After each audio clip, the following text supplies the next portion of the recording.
जय हिंद दोस्तों। आज के डाक सेशन में आपका स्वागत है।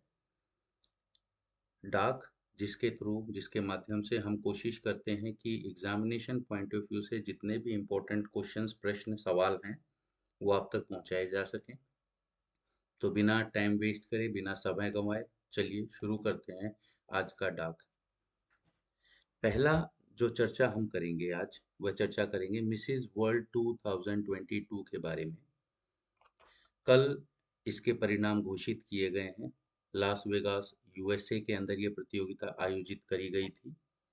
तो इसमें सवाल आता है पहला कि किसको मिसेस वर्ल्ड 2022 घोषित किया गया है। वर्ष 2022 की मिसेस वर्ल्ड किसे घोषित किया गया है? तो इसका जवाब है 37 वर्ष की शैलिन फोर्ड, जो कि अमेरिका से हैं, यूएसए से हैं। उनको 2022 की मिसेस वर्ल्ड घोषित किया गया है। शैलिन फोर्ड जो वह महिला हैं जिनको मिसेस वर्ल्ड 2022 घोषित किया गया है। और इनको मिसेस वर्ल्ड 2022 का जो पुरस्कार दिया गया वो दिया गया है केट शेंडर के द्वारा जो है इनको पुरस्कार दिया गया, जो कि आयरलैंड की हैं और ये पिछले साल की विजेता थी। भारत की तरफ से इसमें भारत का प्रतिनिधित्व जो किया वह है नवदीप कौर के द्वारा किया गया। नवदीप कौर के द्वारा भारत का प्रतिनिधित्व इस प्रतियोगिता में किया गया। तो किस महिला को मिसेस वर्ल्ड 2022 का खिताब दिया गया है? शैलिन फोर्ड यूएसए को मिसेस वर्ल्ड 2022 का खिताब दिया गया है। चलिए अगले प्रश्न पर अगर हम चलें तो अभी हाल फिलहाल जनवरी 19 को जेनेसिस पुरस्कार दिया गया है। सवाल है who has been awarded the prestigious Genesis Prize? किसे विश्व प्रसिद्ध जेनेसिस पुरस्कार प्रदान किया गया है, जेनेसिस प्राइज दिया गया है? यह किसे दिया गया है? इसको दिया गया है एल्बर्ट बोरला को। एल्बर्ट बोरला को जो है ये पुरस्कार दिया गया है। और एल्बर्ट बोरला जो है फाइजर इंक के चेयरमैन एंड चीफ एग्जीक्यूटिव हैं फाइजर इंक के। और इनको ये जो पुरस्कार दिया गया है जनवरी 19 को अपने कोविड-19 की वैक्सीन बनाने के लिए जो इनकी भागीदारी, जो इनका योगदान रहा उसके लिए दिया गया। तो सवाल है किस को विश्व प्रसिद्ध जेनेसिस पुरस्कार प्रदान किया गया है? तो आपको बता दूं जनवरी 19 को एल्बर्ट बोरला को यह पुरस्कार जो है प्रदान किया गया है। अगले सवाल पर चलते हैं। तो अगली जो हम चर्चा करेंगे, जो इम्पोर्टेंट पॉइंट जो हम डिस्कस करेंगे वो है best FIFA world football awards. The best FIFA football awards 2021 की हम चर्चा करेंगे। ज्यूरिख स्विट्जरलैंड में ये सेरेमनी हुई थी। ज्यूरिख स्विट्जरलैंड में सवाल उठता है best FIFA football world awards कहाँ घोषित किए गए? ज्यूरिख स्विट्जरलैंड में घोषित किए गए हैं। और इसमें स्पेन के एलेक्सिया पुटेलास को और पोलैंड की स्ट्राइकर रॉबर्ट लेवेंडोस्की को इसमें फीफा प्लेयर वुमेन्स और मेंस फुटबॉल कैटेगरी में घोषित किया गया है। यानी एलेक्सिया पुटलास महिला कैटेगरी में और मिस्टर रॉबर्ट लेवेंडोस्की को पुरुष कैटेगरी में बेस्ट प्लेयर जो है इनको घोषित किया गया है 2021 का best FIFA football world awards 2021, जो कि ज्यूरिख स्विट्जरलैंड में घोषित किए गए हैं। लेवेंडोस्की को पिछले साल भी ये पुरस्कार जो है फीफा के द्वारा प्रदान किया गया था मेन कैटेगरी के अंदर। तो सवाल आपका बनता है कि best FIFA football world awards 2021 कहाँ घोषित किए? ज्यूरिख स्विट्जरलैंड में घोषित किए गए थे। इसमें किन दो खिलाड़ियों को पुरुष और महिला कैटेगरी के अंदर जो है पुरस्कृत किया गया है बेस्ट खिलाड़ी के रूप में? तो महिलाओं में एलेक्सिया पुटिलास जो कि स्पेन की हैं उनको पुरस्कृत किया गया है।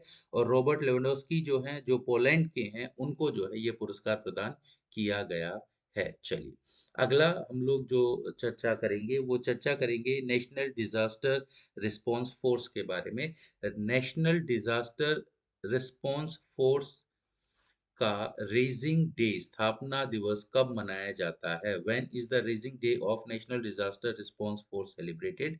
नेशनल डिजास्टर रिस्पांस फोर्स का स्थापना दिवस कब मनाया जाता है? तो जनवरी 19 2021, जनवरी 19 2021 को हमने इसका 17वां रेजिंग डे मनाया है। 17वां रेजिंग डे मनाया है, यानी हर साल जनवरी 19 को इसका स्थापना दिवस हम सेलिब्रेट करते हैं। 2006 में स्थापना करी गई थी नेशनल डिजास्टर रिस्पांस फोर्स की। इनका जो मोटो है वो है आपदा सेवा सदैव सर्वत्र। आपदा सेवा सदैव सर्वत्र, ये मोटो है। और इनके चीफ अभी हाल फिलहाल में अतुल करवाल जो है इनके चीफ हैं। चलिए, अगली चर्चा हम करेंगे सरल पेंशन योजना के बारे में। सरल पेंशन योजना के बारे में, which insurance company has recently launched सरल पेंशन योजना? किस इंश्योरेंस कंपनी के द्वारा हाल ही में सरल पेंशन योजना शुरू की गई है? तो इसका उत्तर है life insurance corporation of India. Bharat में लाइफ इंश्योरेंस कॉरपोरेशन के द्वारा सरल पेंशन योजना शुरू करी गई है।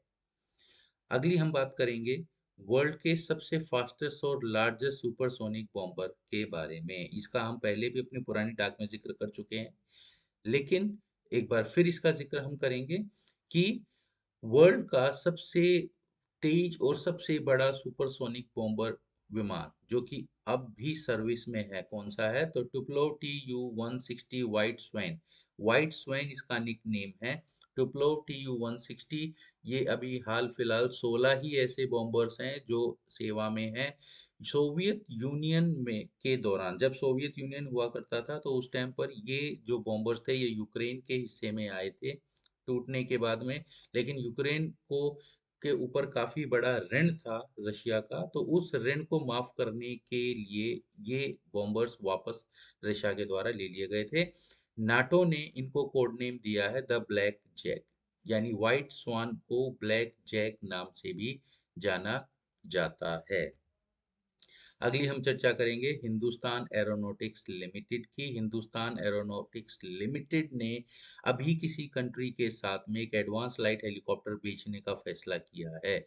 हिंदुस्तान एरोनॉटिक्स लिमिटेड है signed a contract with which country for export of one advanced light helicopter ALHMK3? तो यह देश है गवर्नमेंट ऑफ मॉरिशियस। मॉरिशियस वह देश है, मॉरिशियस के साथ में हिंदुस्तान एरोनॉटिक्स लिमिटेड ने एक ALH एडवांस्ड लाइट हेलीकॉप्टर बेचने का फैसला किया है। ALH जो है आपका multi role multi mission helicopter है, जो कि 5.5 टन कैटेगरी के अंदर आता है। 5.5 टन कैटेगरी में multi role multi mission helicopter है, और ये मॉरिशियस को बेचने का समझौता अभी हिंदुस्तान एरोनॉटिक्स लिमिटेड ने किया है। और मॉरिशस के पास पहले से ही एक एडवांस लाइट हेलीकॉप्टर और HAL के द्वारा बनाए गए, हिंदुस्तान एरोनॉटिक्स लिमिटेड के द्वारा बनाए गए डॉर्नियर 228 विमान पहले से मौजूद हैं। अगली हम चर्चा करेंगे नेशनल कमीशन फॉर सफाई कर्मचारी। नेशनल कमीशन फॉर सरकारी सफाई कर्मचारी की हम चर्चा करेंगे। इसका जो समय था वह मार्च 31 2022 को पूरा हो रहा था। नेशनल कमीशन फॉर सफाई कर्मचारी का समय मार्च 31 को पूरा हो रहा था, लेकिन अभी केंद्र सरकार ने बुधवार को यानी कल फैसला लिया है कि इसे 3 साल का एक्सटेंशन दिया जाएगा। 3 साल का एक्सटेंशन दिया जाएगा, यानी जो नेशनल कमीशन फॉर सफाई कर्मचारी हैं, जो कि अभी फिलहाल 31/3/2022 तक का ही जिसका कार्यकाल था, समय था, अब उसे 3 साल बढ़ा करके 31/3/2025 तक के लिए बढ़ा दिया गया है। अगली हम चर्चा करेंगे उड़ान के बारे में। उड़ान उड़ान कितने airports, how many airports in the country are being developed as part of Ministry of Civil Aviation Regional Connectivity Scheme। Regional Connectivity Scheme, स्थानीय जो शहर हैं उनको जोड़ने की जो स्कीम है आपके सिविल एविएशन मिनिस्ट्री की, उसमें कितने एयरपोर्ट्स को डेवलप किया जा रहा है? तो इसका जवाब है 21 एयरपोर्ट्स को उड़ान स्कीम के अंतर्गत, उड़ान स्कीम के तहत जो है जोड़ने का प्रयास किया जा रहा है।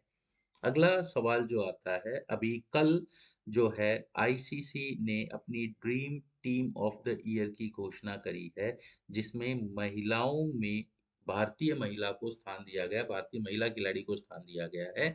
तो किस भारतीय महिला खिलाड़ी को ICC T20 of team of the year में शामिल किया गया है? जवाब है स्मृति मंधाना। स्मृति मंधाना वह महिला खिलाड़ी हैं जिनको भारतीय महिला खिलाड़ी होने के नाते आईसीसी की T20 team of the year में शामिल किया गया है। इसमें गौरतलब है कि मेन यानी पुरुष कैटेगरी में किसी भी भारतीय खिलाड़ी को ICC T20 team of the year में स्थान प्राप्त नहीं हुआ है। अगला हम देखेंगे एडवर्ड लियोंग कौन है। एडवर्ड लियोंग कौन है? एडवर्ड लियोंग हांगकांग के एक्टिविस्ट हैं। हांगकांग एक्टिविस्ट हैं। हांगकांग में आपको पता है अभी पीछे से आज़ादी के लिए जो है वहाँ आंदोलन हो रहा था और चलता रहता है। तो हांगकांग के ऐसे ही एक्टिविस्ट हैं एडवर्ड लियोंग। ये 4 साल तक जेल में रहने के बाद में इनको कल जनवरी 19 2022 को रिलीज कर दिया गया, छोड़ दिया गया। तो अगर आपसे पूछा जाए एडवर्ड लियोंग कौन है, तो यह हांगकांग एक्टिविस्ट हैं। और अगर कोई पूछा जाए आपसे कि हांगकांग के कौन से एक्टिविस्ट को 4 साल की कैद के बाद रिलीज किया गया, रिहा किया गया, तो एडवर्ड लियोंग हैं। इन्होंने एक बड़ा मशहूर स्लोगन दिया था, liberate Hong Kong revolution of our times. ये काफी प्रसिद्ध हुआ, चर्चित हुआ, लेकिन अब फिलहाल इसे बैन कर दिया गया है।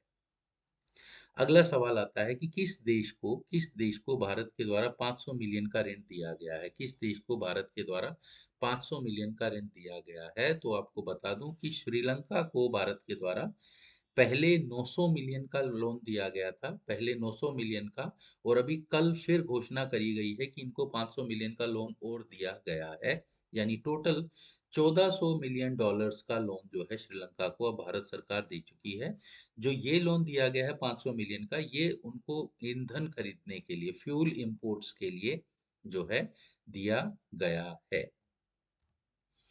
अगला हम बात करेंगे किस भारतीय टेनिस खिलाड़ी के द्वारा अपनी रिटायरमेंट की घोषणा करी गई है? किस भारतीय टेनिस खिलाड़ी ने अपनी रिटायरमेंट की घोषणा करी है? तो आपको बता दूं सानिया मिर्जा ने ऑस्ट्रेलियन ओपन में अपनी हार के बाद में जो है ये घोषणा करी है कि वह 2022 के अंत में, जो 2022 का सीजन है उसके अंत में वह संन्यास ले लेंगी। तो which Indian tennis player has announced her retirement?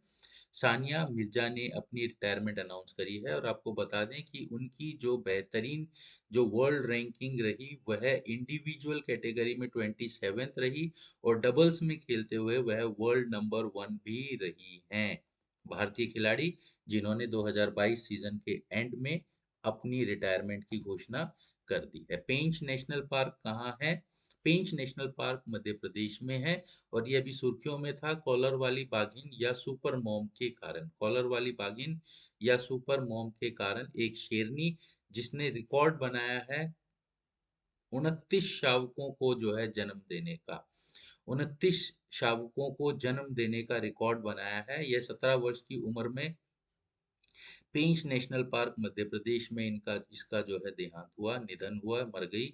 और इसी तरह से भोपाल में भी अगर आप ध्यान करेंगे मध्य प्रदेश में, जो गुलाबो नाम का जो मादा भालू था उसका भी मृत्यु हुआ था। ये हम ऑलरेडी अपनी पुरानी डाक में जो है डिस्कस कर चुके हैं। तो ज़्यादा समय ना लगाते हुए सिर्फ इतना ही कि पेंच नेशनल पार्क मध्य प्रदेश में है, और यह अभी हाल फिलहाल कॉलर वाली बाघिन सुपर मॉम के कारण जो है चर्चा में था, जिसके नाम पे 29 शावकों को जन्म देने का वर्ल्ड रिकॉर्ड मौजूद है। अगला सवाल आता है फाइनेंशियल स्टेबिलिटी रिपोर्ट किस संस्थान के द्वारा प्रकाशित की जाती है? तो फाइनेंशियल स्टेबिलिटी जो रिपोर्ट है वह report Reserve Bank of India के द्वारा हर छठे महीने प्रकाशित करी जाती है। Reserve Bank of India financial stability report हर छठे महीने प्रकाशित करता है। देवास मल्टीमीडिया प्राइवेट लिमिटेड ये पिछले 2-4 दिनों से बहुत चर्चा में है। ये company Dewas multimedia private limited, Dewas multimedia private limited का जो समझौता हुआ था अंतरिक्ष के साथ में, अंतरिक्ष इसरो की कॉमर्शियल आर्म है, इसरो जो इंडियन स्पेस रिसर्च ऑर्गेनाइजेशन है उसकी कॉमर्शियल आर्म है अंतरिक्ष।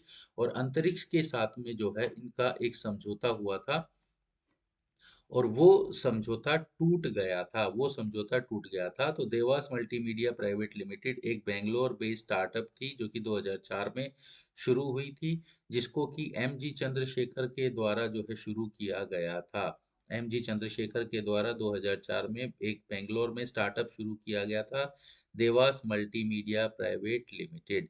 और ये चर्चा का विषय रहा, विवादों से भरा रहा, क्योंकि एस बैंड ट्रांसपॉन्डर जो कैपेसिटी थी, जो स्पेक्ट्रम था, वो देवास मल्टीमीडिया को देने का फैसला लिया गया था, जिसे बाद में सरकार द्वारा रद्द कर दिया गया, क्योंकि एस बैंड जो ट्रांसपोंडर कैपेसिटी है, जो स्पेक्ट्रम है, वो केवल डिफेंस, रक्षा या बीएसएनएल और एमटीएनएल के ही द्वारा इस्तेमाल की जाती है। इसे बाद में रद्द कर दिया गया था। आगे हम देखते हैं केवाईसी अपडेशन के लिए आरबीआई के द्वारा अंतिम तिथि क्या रखी गई है। तो बैंक खातों में केवाईसी अपडेट करने के लिए अंतिम तिथि आरबीआई के द्वारा क्या रखी गई है। तो यह तिथि अब 31 मार्च 2022 कर दी गई है। पहले ये 31 दिसंबर को एक्सपायर हो रही थी, इसे बढ़ा करके 31 मार्च 2022 कर दिया गया है। अगला सवाल आता है कि 7482199994 PC1 क्या है। यह एक एस्टेरॉयड है, सॉरी, एंड्रॉयड नहीं है, एंड्रॉयड में देख सकते हैं इसको। एस्टेरॉयड है ये एक, जो कि पृथ्वी के नजदीक से होता हुआ जनवरी 18 2022 को गुजरा है। 1 किलोमीटर लंबी, 1 किलोमीटर बड़ी चौड़ी चट्टान थी ये, चट्टान का टुकड़ा था ये, जो कि पृथ्वी के नजदीक से गुजरा, जिसकी स्पीड तकरीबन 43,754 43,754 माइल्स पर आवर की जो है इसकी स्पीड थी। अगला हम लोग बात करेंगे वंदे भारत मिशन के बारे में, कि वंदे भारत मिशन क्या था, क्या क्या है। मई 2020 में लॉकडाउन लगने के बाद जो भारतीय दूसरे देशों में फंसे रह गए थे, उनको वापस भारत लाने का यह एक मिशन था, जो कि गवर्नमेंट ऑफ इंडिया के द्वारा चलाया गया था। वंदे भारत मिशन मई 2020 में चलाया गया, जिसमें बाहर दूसरे देशों में फंसे भारतीयों को वापस लाने का प्रयास किया गया। आईएनएस रणवीर सुर्खियों में है। आईएनएस रणवीर सुर्खियों में है, क्यों है? आईएनएस रणवीर एक डिस्ट्रॉयर शिप है, राजपूत क्लास का। राजपूत क्लास का डिस्ट्रॉयर शिप है, एक जो है नौसैनिक युद्ध पोत है। ये चर्चा में है क्योंकि इसमें कल सॉरी मंगलवार को जो है इसमें विस्फोट हुआ है। मंगलवार को इसमें विस्फोट हुआ है, जिसके अंदर हमारे जो है कुछ सिपाही जो है जख्मी हुए हैं और कुछ का निधन हो गया है। Navy chief admiral R Hari Kumar है। नेवी चीफ आज की डेट में एडमिरल आर हरि कुमार हैं। तो आपसे पूछा जा सकता है आईएनएस रणवीर क्या है। आईएनएस रणवीर जो है यह एक डिस्ट्रॉयर शिप है, राजपूत क्लास का।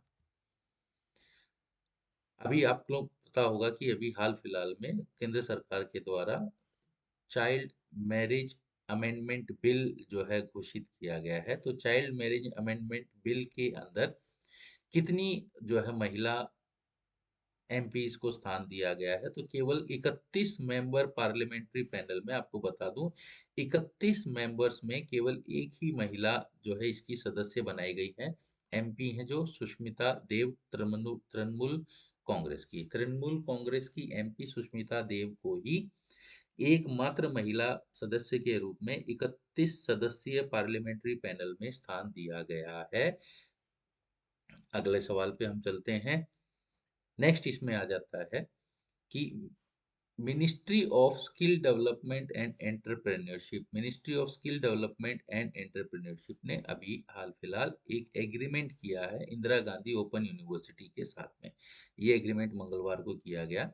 Ministry of skill development entrepreneurship ने एक एग्रीमेंट किया है इंदिरा गांधी ओपन यूनिवर्सिटी के साथ में, ताकि वोकेशनल एजुकेशन और ट्रेनिंग को हायर एजुकेशन के साथ बढ़ाया जा सके। हायर एजुकेशन के साथ साथ में वोकेशनल एजुकेशन और ट्रेनिंग भी प्रदान करी जा सके। ये शुरुआत में 10 साल के लिए किया गया है। शुरुआत में 10 साल के लिए किया गया है। Ministry of skill development and entrepreneurship के द्वारा इंदिरा गांधी ओपन यूनिवर्सिटी के साथ में एक करार किया गया है, एग्रीमेंट किया गया है, जिसमें वोकेशनल एजुकेशन एंड ट्रेनिंग को हायर एजुकेशन के साथ में प्रदान किए जाने की बात कही गई। अगला सवाल आता है, कौन सा साउथ अमेरिकन कंट्री अपना नया संविधान ड्राफ्ट कर रहा है, नया संविधान बना रहा है? किस साउथ अमेरिकन कंट्री के द्वारा अपना नया संविधान बनाया जा रहा है? तो चिली वो देश है, चिली वो साउथ अमेरिकन कंट्री है जिसके द्वारा अपना नया संविधान बनाया जा रहा है।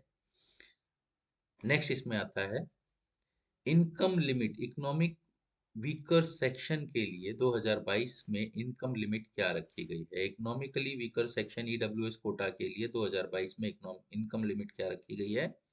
तो यह रखी गई है 8 लाख। 8 लाख। अजय भूषण पांडे कमेटी के द्वारा जो रिकमेंडेशन दी गई थी उसके हिसाब से उसको ध्यान में रखते हुए 8 लाख जो है ईडब्ल्यूएस कैटेगरी कोटा के लिए 2022 में लिमिट रखी गई है। Okay. Who is the head of working group set up to strengthen television rating point services? TRP services को स्ट्रेंथन करने के लिए वर्किंग ग्रुप का हेड किसे बनाया गया है? किस को टीआरपी सर्विसेज को स्ट्रेंथन करने के लिए वर्किंग ग्रुप का हेड बनाया गया है? तो जवाब है शशि शेखर वेम्पति। शशि शेखर वेम्पति को टीआरपी सर्विसेज के लिए वर्किंग ग्रुप का हेड बनाया गया है। रोहन बोपन्ना और राम कुमार रामनाथन अभी हाल फिलहाल न्यूज में थे, खबरों में थे। ये किस खेल से संबंधित हैं? ये इंडियन टेनिस प्लेयर्स हैं और ये टेनिस खेल से संबंधित हैं। रोहन बोपन्ना और राम कुमार रामनाथन किस खेल से संबंधित हैं? ये इंडियन टेनिस प्लेयर्स हैं और ये टेनिस से ही संबंधित हैं। अगली हम चर्चा करेंगे, यूरोपियन पार्लियामेंट का नया प्रेसिडेंट किसे नियुक्त किया गया है, किसे चुना गया है? Who has been elected new president of European Parliament? European Parliament का नया प्रेसिडेंट रोबर्टा मेट्सोला को चुना गया है। रोबर्टा मेट्सोला जो कि 43 साल की उम्र में जो है ये मुकाम हासिल करने वाली तीसरी महिला है। तीसरी महिला है ये। और एक छोटा सा जो है द्वीपों का समूह है माल्टा। माल्टा, MALT, माल्टा, माल्टा देश की ये रहने वाली हैं। माल्टा देश की रहने वाली हैं और रोबर्टा मेट्सोला को अभी यूरोपियन पार्लियामेंट का नया प्रेसिडेंट चुना गया है। तो दोस्तों आज के लिए इतना ही। उम्मीद है ये सवाल आपको समझ में आए होंगे। हमारा प्रयास है कि एग्जाम, कॉम्पिटिटिव एग्जाम से रिलेटेड जितने भी इम्पोर्टेंट क्वेश्चंस करंट से रिलेटेड बनते हैं वह समय पर आप तक पहुंचाए जा सकें। आज के लिए इतना ही। बाकी कल के सेशन में डाक में फिर मुलाकात होगी। तब तक के लिए जय हिंद। Thank you.